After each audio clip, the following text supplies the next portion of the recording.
তোমার স্বামীটা না আসলে একটা কপাল পোড়া। তোমার মতো সুন্দর একটা বউ রেখে বিদেশে বসে আছে। ও যদি বিদেশে না থাকো তোমরা এভাবে আসতে পারতা, ভালো হয়েছে বিদেশে। এর জন্য তোকে একদিন পস্তাতে হবে। কোথায় তুমি? আমি তো হাসপাতালে। হসপিটালে কেন? মা শরীরটা কালকে রাত থেকে খুব খারাপ। আচ্ছা কোন হসপিটাল সেটা তো বলো। হ্যালো, তোমার স্বামীটা না আসলে একটা বড় প্রবাসীর বোর লোকে টাঙ্কি মেরে কি নিজের চালাক ভাবতেছো?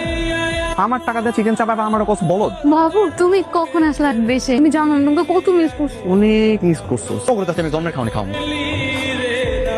পালাই দেখতেছিস কই? আমার হাত ছাড়ো, আমি কিন্তু চিৎকার করবো। চিন্তা কর, তোমার বউ। আমি তোমার সাথে সংসারই করবো না। তুই করবি না, তোর বাপ মা চোদ্দ সব করবো।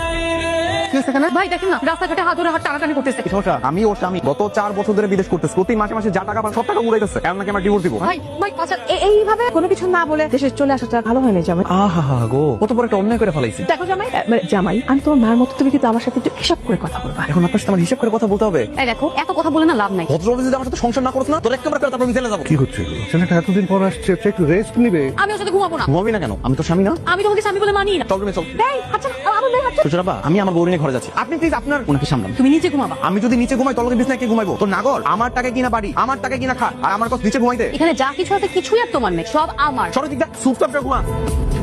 মা, তুমি কেমন আছো? ঢং, আপনার নাটক করা লাগবে না। তুই মার লগে তর্ক করতেছস? তোর এত বড় সাহস? একটা জিব্বা টাইনে ছিড়া ফেলাম আমি। আমার মা বাবা এই বস্তিতে থাকে, এখন তুই সেই বস্তির মধ্যে থাকবি। তার কারণে মায়ের পা ধরে মাপচা। পা ধর। এই মহিলার পা ধরে আমি মাপতে জীবনেও না। পা ধর। যা, পা ধর। পা ধর।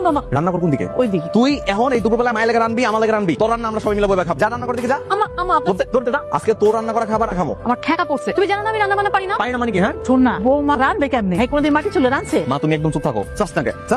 বাবা কই? তার বাপে রিক্সা চালাতে গেছে। এই দিন আমার দেখা লাগতেছে। তাই দাঁড়া, তোর যে বলছিলাম বস্তিতে যে রান্না করতে পারছ না কেন? আমি কি তোমার চাকর? ও আচ্ছা, এখন থেকে এইবারে সব কাজ তুই করবি। কি বলবো, তোমার কারণে আজকে মেয়েটার এই দশা। ওর ফার্স্টে হওয়ার দরকার আছে। হ্যালো ইকবাল। হ্যাঁ বাবু বলো। শোনো না, ফরহাদ আমাকে দিয়ে বাসার সব কাজ করাই দিচ্ছে। তুমি আজকে রাতে একটু আসো। কিন্তু তোমার স্বামী? ও থামবে না। আচ্ছা ঠিক আছে। হ্যালো হ্যালো বেবি, আমি তো চলে আসছি। তুমি কই? সবকিছু নিয়ে চলে আসো। নিয়ে আসবো বেবি। দুলা ভাই আসসালামু আলাইকুম। ওয়ালাইকুম আসসালাম। কেমন আছেন দুলা ভাই? তোর মতো কুত্তার লাগে ভালো থাকতে পারি গো। আপনি একটু কুত্তা পিটা করুন পরে। দুলা ভাই আজকে সাইডে দিলেন আর কোনোদিন আসবো না। আরে না, কষ্ট করে আসছোস একটু।